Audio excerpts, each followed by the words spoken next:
السلام عليكم ورحمة الله وبركاته حبايبي. النهاردة بقى قلنا بقى ايه. لقينا وانا في السوق لقيت البسارية الجميلة دي، شايفين شكلها جميل ازاي؟ شايفين يا ولاد؟ جميلة خالص. شايفين؟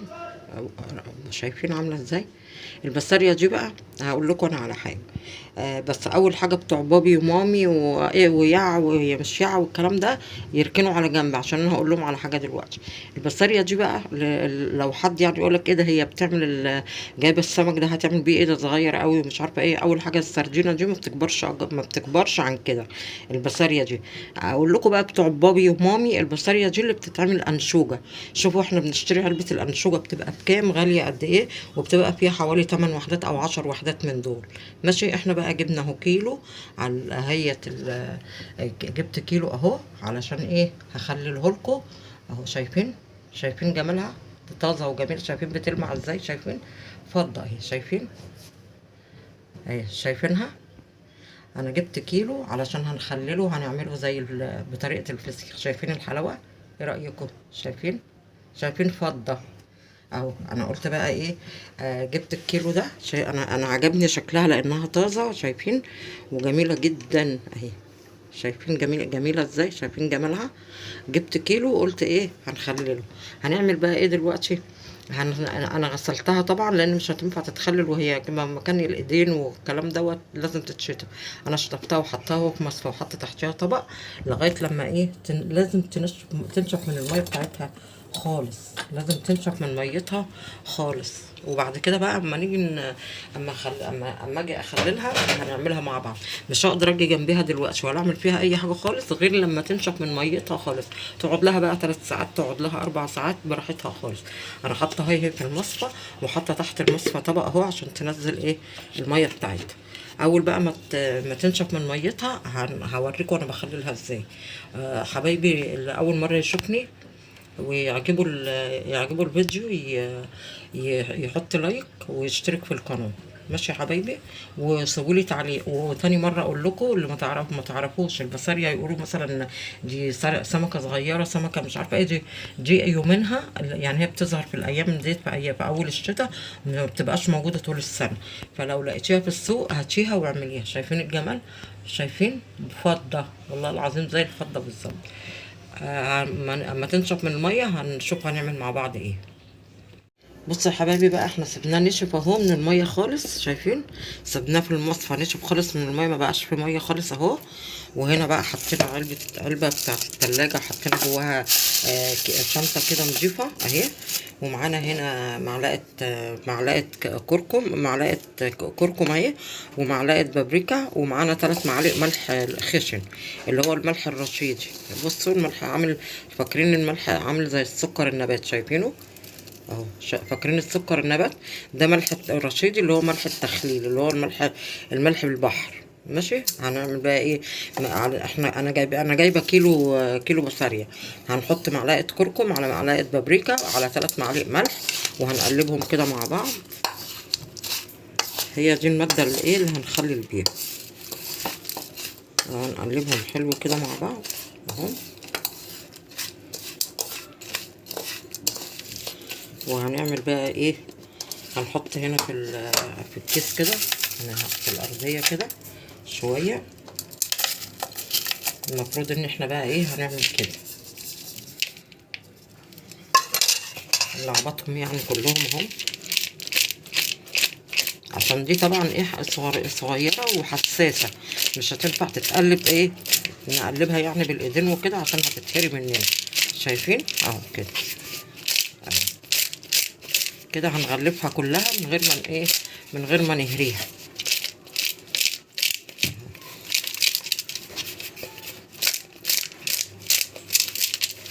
بعد كده بقى هننزل هنا نعمل رق كده.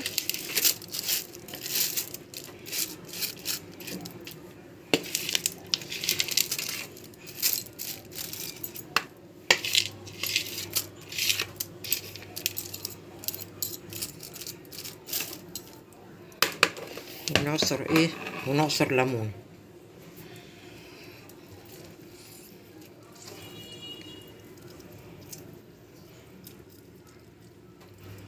هي كل الموضوع التخليل بتاعها اللي هو الملح اللي هو الخشن ده، اللي هو الملح اللي بنقول عليه ملح رشيدي، ملح البحر يعني.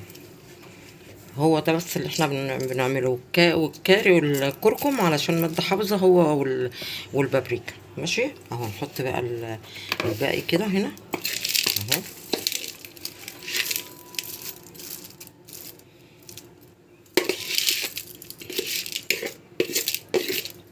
يبقى قلنا الكيلو هنحط عليه 3 معالق ملح ومعلقة بابريكا ومعلقة كركم بس. وعصرنا الليمون، وهنعصر كمان على الوش كده ليمون اهي.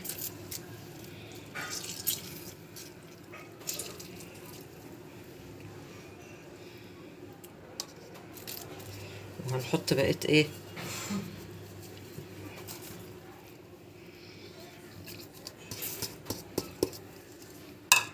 كده بقى. احنا ايه خلصنا شايفين. دي بقى هتقعد ايه يعني ممكن يعني اقل من اسبوع وتاكلوها. ليه بقى؟ علشان دي حجمها صغير بتتخلل بسرعه، بس اهم حاجه ما فيش هوا يجي فيها او ميه تيجي عليها، علشان ايه الميه بتخليها تعفن. اهي كده خلاص.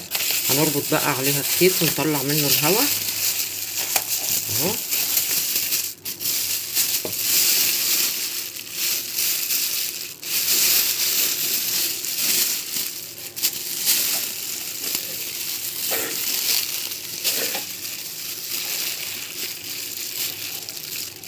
نربط الكيس، اهم حاجه نطلع الهوا منه. وفي بقى ايه بيحطوا مثلا بيحطوا على الوش بتاعها زيت، كل واحد بقى حسب ما هو عايز يعني.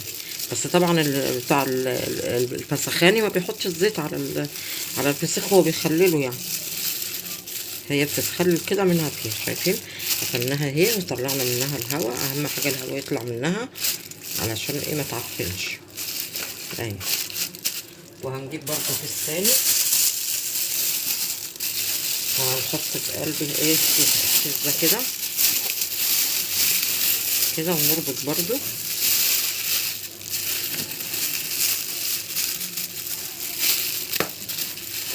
اهو. دي اسبوع ونفتح عليها ان شاء الله. اسبوع ونفتح عليها كل يوم. هنقلبها مثلا بكره ان شاء الله. هي هنسيبها كده النهارده ونغطيها كده، بكره هنروح قلبين كده الكيس كده ماشي. وبعد كده هنروح برضو. بصوا يا حبايبي بقى، بعد 5 ايام النهارده ساتت يوم اهو من تخليل البسارية. هنفتح عليها هنشوفها بسم الله الرحمن الرحيم عملت ايه. بصوا يا حبايبي، قبل ما نبدا نفتح على البسارية نقول بسم الله الرحمن الرحيم ونصلي على الرسول عليه افضل الصلاه والسلام. اللهم صل وسلم وبارك عليك يا حبيبي يا رسول الله صلى الله عليه وسلم. احنا كنا جايبين طبعا البسارية وحطيناها وخليناها. هنفتح بقى عليها النهارده، ده ساتت يوم ليها. بسم الله الرحمن الرحيم. شوف بقى ايه الاخبار. ريحتها جميله ما شاء الله. بسم الله ما شاء الله، ولا حول ولا قوه الا بالله. الله اكبر. شايفين يا بنات؟ شايفين المنظر؟ شكلها جميل. شايفين. نطلع منها شويه كده نشوفهم. احنا طبعا ايه خليناها ما حطيناش بقى ولا زيت زي ما بيقعدوا يحطوا زيت شفتوا طبعا انا عملت ايه. شايفين يا بنات؟ شايفين منظرها رهيب. شايفين؟ هاتوها وجربوها اهو. شايفين زي الفل اهو. شايفين قلبها اهو. شايفين يا بنات؟